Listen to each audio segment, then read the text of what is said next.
Bienvenido de nuevo. Hoy tenemos el gran placer de contar con George Beebe, que fue director de análisis sobre Rusia en la CIA y que actualmente dirige el área de gran estrategia en el Instituto Quincy para una política exterior responsable. Así que, antes de nada, muchas gracias por volver al programa. Gracias por la invitación. Tú y yo ya hemos hablado antes de cómo Estados Unidos tiene que adaptarse a una distribución multipolar del poder. Es decir, ya no puede estar en todas partes y tiene que dar prioridad a algunas regiones. Y lógicamente, Estados Unidos da prioridad al hemisferio occidental y al este de Asia, donde se encuentra su competidor de igual nivel.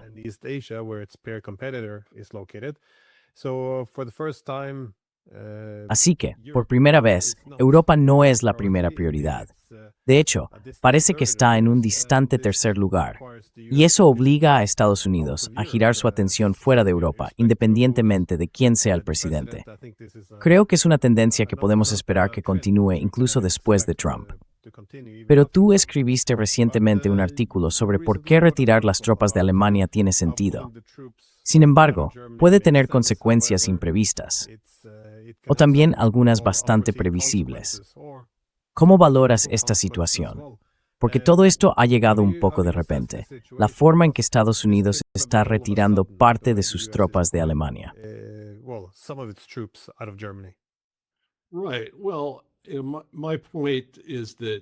Exacto. A ver, mi punto es que, para replegarse y reducir su implicación en Europa, algo que en mi opinión es necesario desde un punto de vista estratégico, Estados Unidos tiene que preparar el terreno para hacerlo. Debe hacerlo de forma estratégica, gestionada y ordenada, no de una manera que deje a Europa deteriorada, inestable y propensa al conflicto como ocurre ahora mismo. Así que, cuando la administración Trump decide, de forma bastante repentina y abrupta, reducir su presencia militar en Europa, no creo que eso favorezca realmente las perspectivas a largo plazo de una menor presencia estadounidense y de una relación transatlántica más equilibrada. Probablemente aumente las posibilidades de inestabilidad en Europa.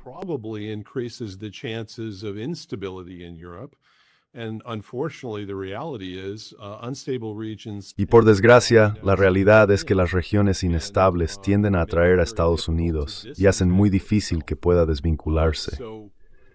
Así que creo que a primera vista, el anuncio de que Estados Unidos va a retirar un par de batallones de Alemania, y en mi opinión la parte más importante de ese anuncio, fue la decisión de revertir la medida de la administración Biden de desplegar misiles de alcance intermedio en territorio alemán, parece, en apariencia, un paso hacia la reducción de su presencia y de su implicación en Europa.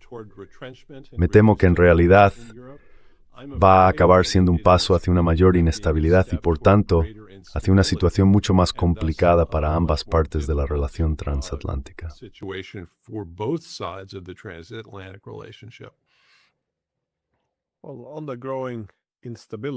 Bueno, sobre la creciente inestabilidad, parece que una de las consecuencias de la retirada de Estados Unidos, dado que los europeos no están dispuestos a abandonar la guerra en Ucrania, es que los europeos están escalando el conflicto. Es decir, anuncian con orgullo que están produciendo drones en masa para atacar en el interior de Rusia. Ya no hay ninguna pretensión de que no vayan a suministrar armas o de que no vayan a ayudar a elegir los objetivos. Así que empieza a parecerse mucho a una guerra directa contra Rusia. Y a medida que los europeos responden de esta manera, intensificando la situación, los rusos, por supuesto, se ven bajo una presión aún mayor para restablecer la disuasión mediante represalias. Y como Estados Unidos también se está retirando, parece, voy a elegir bien las palabras, parece un momento oportuno para responder y recuperar la capacidad de disuasión rusa. De hecho, el no haberlo hecho en los últimos 4 años se interpreta como que su contención ha sido vista como una muestra de debilidad y que eso ha envalentonado a sus adversarios. Brace Skering. Sin quererlo, quizá, o incorporadamente, pero aún así, podemos acabar de una guerra indirecta por culpa de esto.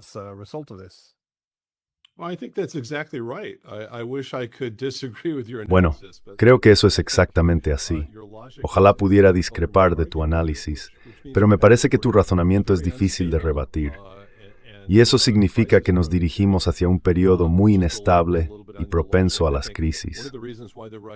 Por ampliar un poco tu argumento, creo que una de las razones por las que los rusos se han contenido tanto a la hora de usar gran parte de su poder militar en Ucrania, y sé que esa descripción a mucha gente le suena extraña, pero creo que es cierta, es que los rusos tienen una enorme capacidad aérea que podrían emplear contra los ucranianos. No lo han hecho, al menos no en la medida en que podrían, en parte porque no quieren entrar en un conflicto directo con la OTAN, y en parte porque quieren mantener abierta la posibilidad de un acuerdo de compromiso y de una normalización de las relaciones con Estados Unidos. Y creo que eso es importante para Putin por varias razones, sobre todo geopolíticas.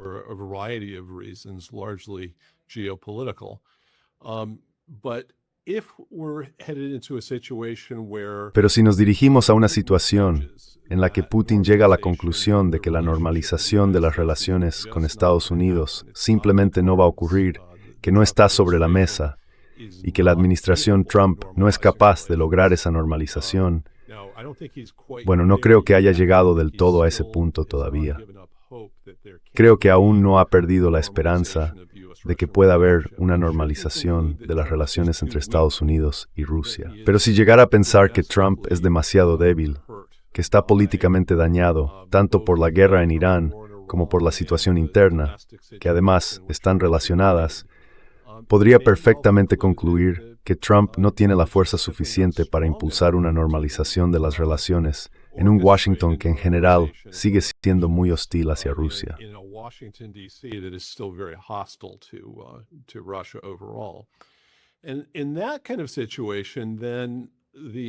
Y en ese tipo de situación, los incentivos para que él dé una lección a los ucranianos, para restablecer la disuasión, como tú decías, aumentan. Y creo que Putin está bajo mucha presión interna para hacer algo. Quieren que esta guerra termine, pero no a cualquier precio. O bien buscan un acuerdo razonable, un compromiso que ponga fin a la guerra, o quieren ver a Putin actuar con fuerza contra los ucranianos y expulsarlos del territorio que Rusia reclama. Y está bastante claro que esa presión interna sobre Putin va en aumento. Parte de esto es una reacción a la represión en Internet, que a su vez tiene que ver con no querer permitir que los ucranianos aprovechen esos canales para dirigir ataques con drones. Y otra parte tiene que ver con que si Trump se está retirando de Europa y da a entender a los europeos que, bueno, no vamos a estar ahí si provocan un conflicto con Rusia, eso también cambia el equilibrio.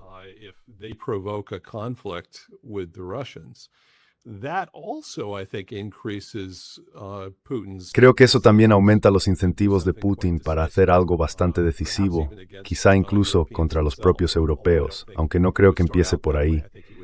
Pienso que empezaría haciendo algo muy duro contra los ucranianos, con la esperanza de que eso no derivara en un conflicto europeo más amplio. Pero sí creo que nos estamos adentrando en una situación muy peligrosa. Y, a menos que Estados Unidos logre usar la influencia que le queda para orientar el conflicto en Ucrania hacia un compromiso muy pronto, creo que para el otoño probablemente estaremos entrando en una zona de peligro, en la que los rusos sentirán mucha presión para actuar y al mismo tiempo menos preocupación por acabar en un enfrentamiento directo con Estados Unidos.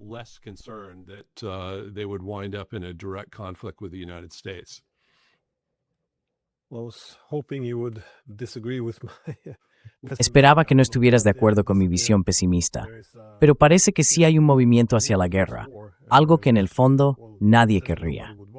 Hace poco tuve una entrevista con Sergei Karaganov. Como sabes, ha sido asesor de Putin, Yeltsin, Gorbachev y otros. Además, tuvo un papel clave en influir al Kremlin para cambiar su doctrina nuclear. Y su argumento, básicamente, era que el espíritu de Alaska no solo había muerto en cuanto al camino diplomático a seguir.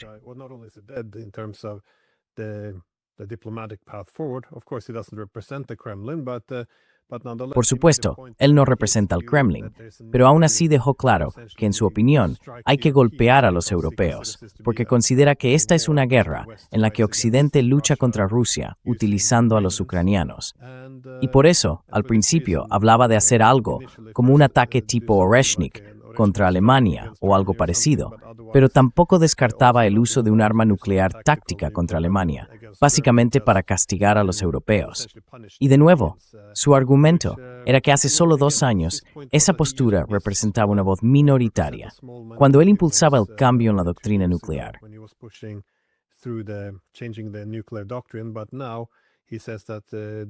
Pero ahora él dice que la gran mayoría está de su lado y que la presión recae en esencia sobre Rusia, sobre Putin.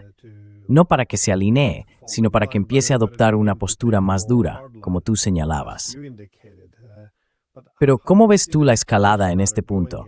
Porque dijiste que esperabas que Rusia escalara primero contra los ucranianos.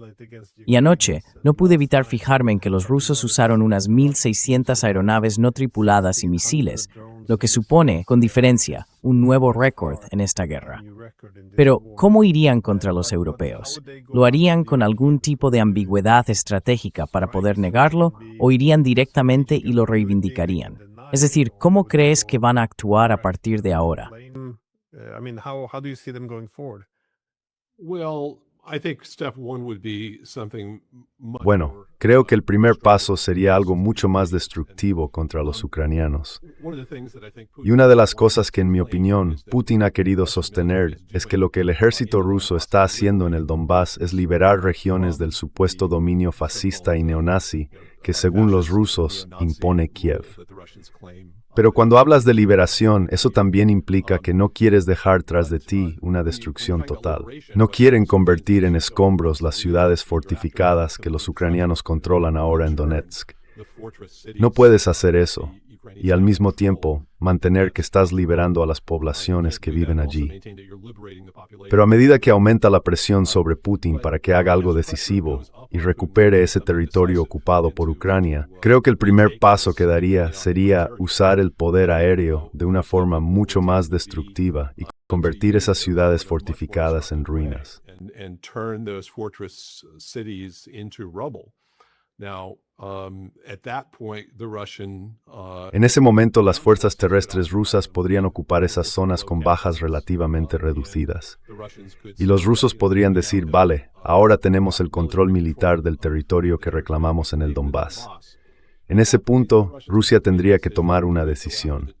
¿Vamos a por las otras 2 regiones que hemos anexionado, pero que aún no controlamos del todo?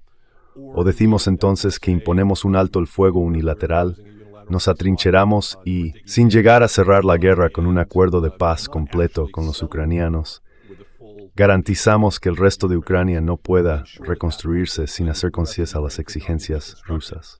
absent concessions to Russian demands? Now, whether the war Ahora bien, from that que la guerra escale a partir de ese punto hacia un conflicto más amplio entre Rusia y Europa dependería en gran medida de lo que hagan los europeos. they at that ¿Decidirían entonces castigar a los rusos lanzando, por ejemplo, ataques con drones desde Ucrania, dentro de una campaña mucho mayor de ataques en profundidad sobre territorio ruso? Si esa fuera la respuesta, creo que los rusos escalarían aún más. if that is the response, Y pienso que el siguiente paso sería, probablemente, un bombardeo masivo y ataques con misiles sobre la propia Kiev y quizás sobre otros centros de población en Ucrania, algo que los rusos en realidad no han hecho todavía a la escala de la que son capaces. which the Russians really have not done on a scale that they're capable of doing. And so we have a very, I think, dangerous situation. Así que tenemos una situación, en mi opinión, muy peligrosa. Los ucranianos no disponen de un sistema de defensa aérea realmente capaz de impedir ese tipo de ataques aéreos masivos por parte de los rusos, y tienen muy pocas posibilidades de conseguir uno de Estados Unidos o de Europa en un futuro cercano. Por tanto, habrá un periodo, probablemente de varios meses, en el que la defensa aérea ucraniana será prácticamente inexistente, y los rusos podrían causar muchos daños en territorio ucraniano. Ahora bien, si los europeos responden intentando escalar aún más el conflicto, creo que los rusos podrían plantearse atacar las cadenas de suministro y las fábricas que están en la propia Europa, en territorio de la OTAN, por así decirlo, y que han estado proporcionando esa capacidad a los ucranianos. That have been providing this capability to the Ukrainians. And not all of the drones that are being produced by the Ukrainians are being Y no produced todos los drones que in están Europe. produciendo los ucranianos Other se things fabrican that en go into territorio this from ucraniano. Europe that the Hay Russians otros elementos que don't vienen want de to have to Europa strike y because los it rusos no would quieren de-escalate tener war. que atacarlos But porque in that kind of eso supondría scenario, una I can see escalada. the Russians going Pero en after un those escenario sorts así of puedo imaginar a los facilities. rusos yendo contra ese tipo de instalaciones. That would, of course, Eso, por create a supuesto, crisis generaría una within the crisis dentro de la alianza transatlantic. At that transatlántica. point, En ese momento, los aliados se dirigirían a turning Washington to diciendo, Washington miren, saying, los rusos "Look, nos the han Russians have atacado. now Queremos attacked us. invocar el We artículo want to 5 invoke del Tratado de Washington. of the Y esa Washington sería una Treaty." situación muy interesante si llegara a That will be a producirse, very interesting porque entonces creo que la situation should that administración arise. Trump tendría que tomar una Because decisión then, fundamental. I think the Trump administration would have a fundamental choice to make. Do we want to get into a direct military confrontation? ¿Queremos with entrar en the una Russians? confrontación militar directa And con I los don't know how rusos? that's going to turn No out. sé cómo It podría would be acabar a eso. very, very Sería una difficult decisión muy, muy difícil, creo, circumstances, dadas las particularly because circunstancias. there's a perception in Sobre todo Washington, porque en Washington existe la percepción, y that the creo que está Europeans have not justificada, been working de que los to, europeos no han estado bring trabajando peace para to lograr la Ukraine. paz en Ucrania. They're not No están a favor de un in compromiso con favor los of a rusos. compromise with the Russians. Parecen They estar firmemente a very favor de much in aumentar la favor of presión militar, económica y increased diplomática pressure, military, sobre economic, ellos para que diplomatic, simplemente se on the rindan. Russians simply to Y teniendo en cuenta esa and, percepción, no estoy seguro de que en la that perception, I'm administración not Trump sure haya mucha there's going to simpatía por be involucrarse en a un lot of conflicto con los sympathy in rusos. the Trump administration for getting involved in a conflict with the Russians. You more or less just summarized the key Has resumido headlines más o menos los here principales today. titulares en Europa estos días, Now is que the vienen a time decir to que ahora es el mount momento more de aumentar pressure la on presión Russia. sobre Rusia. This, Y eso this sounds sinceramente like a suena a algo good title, suicida y good bastante thing to loco. do, but Pero por eso creo que that's why también it's es bueno like cambiar un poco el also enfoque y mirar la need to parte focus and europea look de at todo the esto.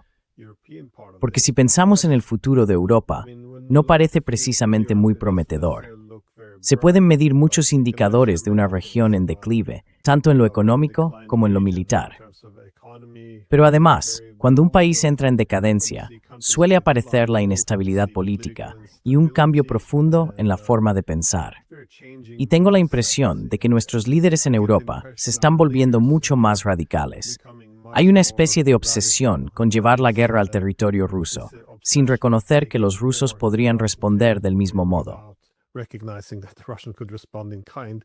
Indeed, the idea of seeing this German leader La verdad arguing es que la idea de ver a estos líderes alemanes discutiendo sobre cómo tenemos que producir en masa misiles de largo alcance para hacerle daño a Rusia, no sé, me da la impresión de que no se dan cuenta de lo encendida que está la situación en Moscú ahora mismo. Me pregunto, ¿cómo ves tú lo que está pasando en Europa? Porque yo he dicho muchas veces aquí en Europa que con estas escaladas estamos invitando a la guerra. Pero claro, eso se considera un argumento prorruso, porque debilita el apoyo a la guerra. Es una forma de pensar muy en blanco y negro. Parece que toda precaución se ha tirado por la ventana. ¿Qué está ocurriendo aquí? Porque Europa solía ser la prudente. Antes veían a los estadounidenses como los temerarios, los agresivos. Pero ahora, sobre todo si recordamos cómo Bush presionó en 2008 para que Ucrania entrara en la OTAN, aquello se consideró una locura. Y sin embargo, ahora los europeos parecen mucho más radicales.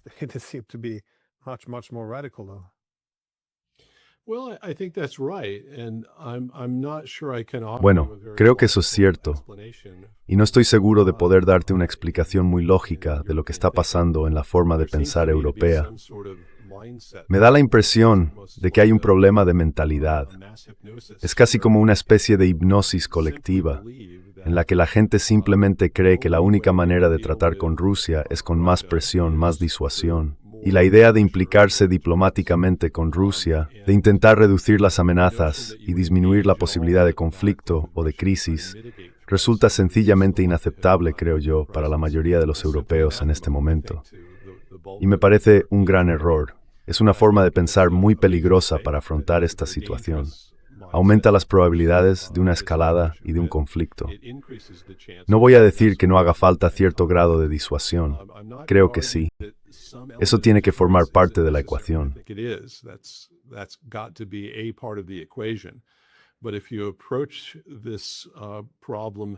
Pero si afrontas este problema solo desde el prisma de la disuasión, creo que acabas agravando una espiral de escalada que podría descontrolarse fácilmente.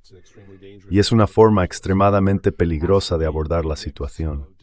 Por eso pienso que tiene que haber una combinación de disuasión y diplomacia. Y ahora mismo, no estoy seguro de que los europeos estén pensando con la suficiente claridad como para adoptar ese tipo de enfoque.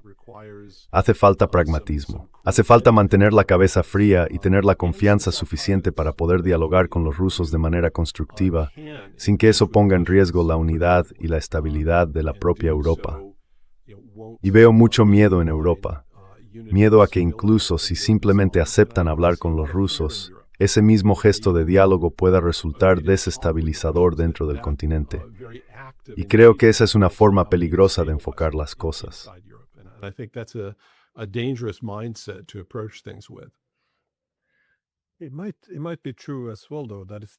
También puede ser cierto, sin embargo, que eso desestabiliza, porque cuando tienes 27 países en la Unión Europea, es muy complicado. ¿Cómo van a ponerse todos de acuerdo en una sola política exterior? No tiene mucho sentido, porque los irlandeses, los griegos, los letones, todos tienen intereses y preocupaciones de seguridad muy diferentes. Parece que la forma en que logramos consenso en la Unión Europea fue simplemente presentando la situación como algo blanco o negro. Esto es el bien y el mal. Tienes un imperio ruso malvado, el nuevo Hitler que viene, y claro, disentir se ha vuelto casi inmoral. Así que, al presentarlo como una lucha entre el bien y el mal, consiguieron que todos se alinearan. Pero en el momento en que empiecen a abrir la diplomacia, hablar de las preocupaciones de seguridad de Rusia, toda esa unidad podría desmoronarse. No es que piense que sea una gran idea, pero a veces me hace pensar en Walter Lippmann, porque él escribió sobre esto.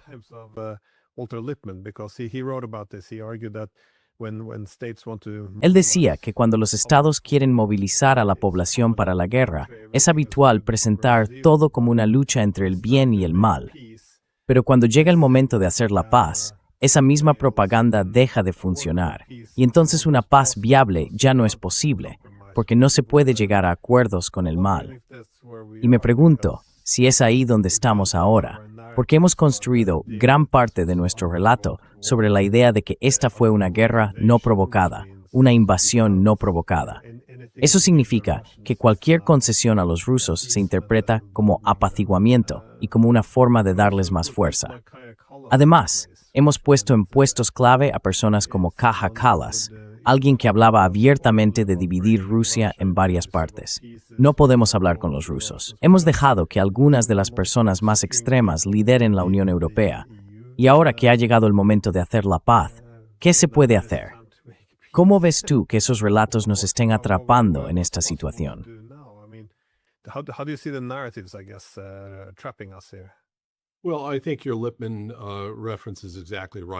Bueno, creo que tu referencia a Lippmann es totalmente acertada. Ese es parte del problema aquí.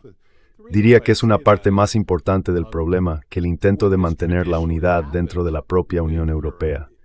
La razón por la que lo digo es que tradicionalmente, en Europa, los grandes actores, los franceses, los alemanes, los italianos, han sido los que han llevado la iniciativa.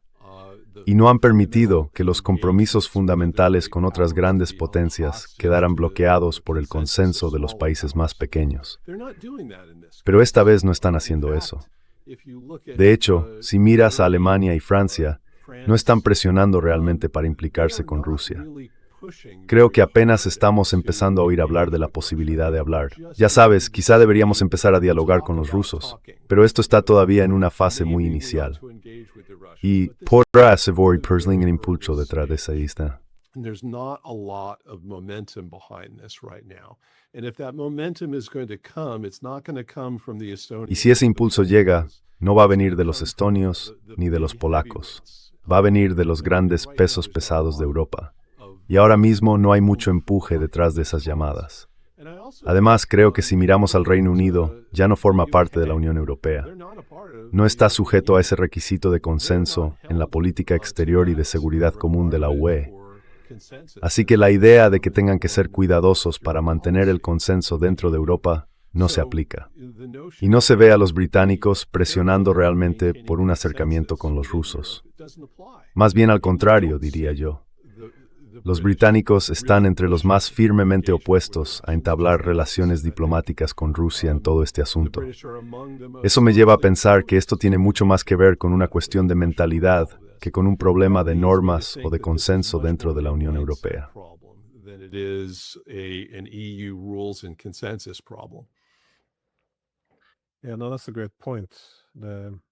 Es un buen punto. Claro, los británicos no forman parte de eso. A menudo tengo la impresión de que también están intentando compensar un poco, buscando un nuevo papel en Europa después del Brexit. Supongo que el papel militar, el de enfrentarse a los rusos, esa especie de reedición de Churchill, creo que eso podría empeorar las cosas. Pero ¿cómo ves tú el interés estadounidense aquí? Porque pensaba, si yo estuviera asesorando a Washington, ¿qué sería lo ideal? Poner fin a la guerra en Ucrania, porque está impidiendo que Estados Unidos gire hacia Asia o hacia el hemisferio occidental. ¿O sería mejor dejar que los europeos se encarguen, pero a un nivel más bajo? Porque ahora mismo la intensidad es demasiado alta y podría estallar una guerra más amplia.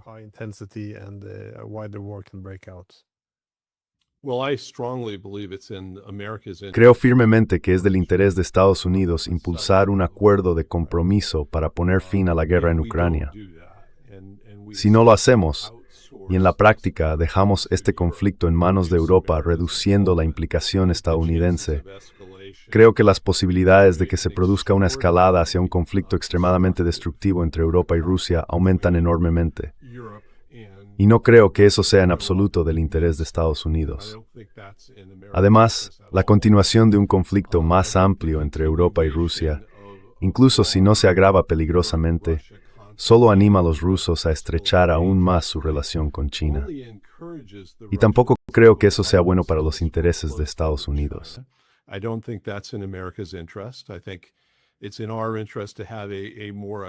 Creo que nos conviene tener una Rusia más autónoma, más independiente, que mantenga relaciones tanto con China como con Estados Unidos y con Occidente. Eso hace que afrontar los desafíos que plantea China sea mucho más sencillo para Estados Unidos que si Rusia y China estuvieran estrechamente alineadas de forma estratégica contra Estados Unidos y Occidente. Y creo que, simplemente desde el punto de vista de las prioridades, si Europa es propensa al conflicto y está debilitada, eso reduce mucho la capacidad de Estados Unidos para centrarse en otras prioridades más importantes en el mundo y también para concentrarse en la región del Indo-Pacífico, tanto desde el punto de vista militar como sencillamente desde la gestión del tiempo. And strictly from a time management point of view, our White House, our leaders, cabinet officials, La Casa Blanca, nuestros líderes, los miembros del gabinete, todos tienen un tiempo y una atención limitados para dedicar a los distintos asuntos. Y cualquier crisis en el mundo que afecte, de una forma u otra, a los intereses de Estados Unidos, sin duda les distrae de lo que, en mi opinión, deberían ser prioridades más importantes. Lo último que diría es que la naturaleza de la relación transatlántica, el propósito de la OTAN, tiene que cambiar. Y creo que debe centrarse mucho más en facilitar la cooperación tecnológica de alto nivel entre Estados Unidos y Europa. Porque la naturaleza de los desafíos geopolíticos a los que nos vamos a enfrentar en las próximas décadas tiene mucho que ver con cuestiones como los minerales críticos, los chips, las cadenas de suministro, el espacio, la computación cuántica y la inteligencia artificial.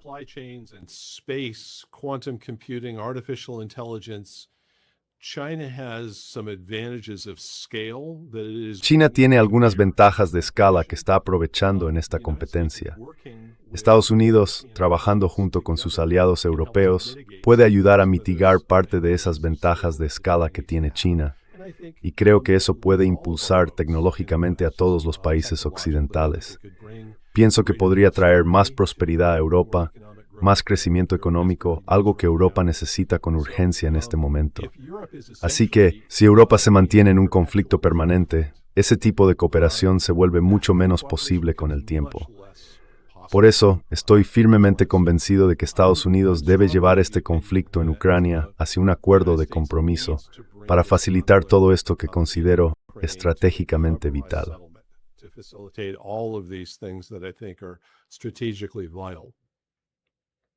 Yeah, no, I would like to see some kind of Me gustaría ver algún tipo de replanteamiento de la relación entre Estados Unidos y Europa, porque parece que siempre es todo o nada.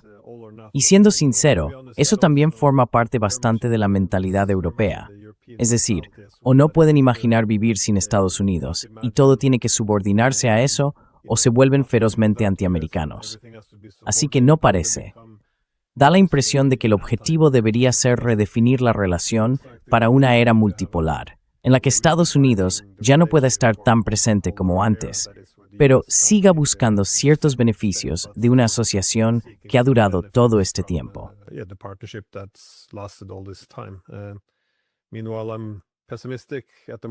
Mientras tanto, ahora mismo soy pesimista respecto a Europa y Rusia, porque otra vez los titulares en Europa dicen que, bueno, la situación ha cambiado, que Ucrania vuelve a ganar.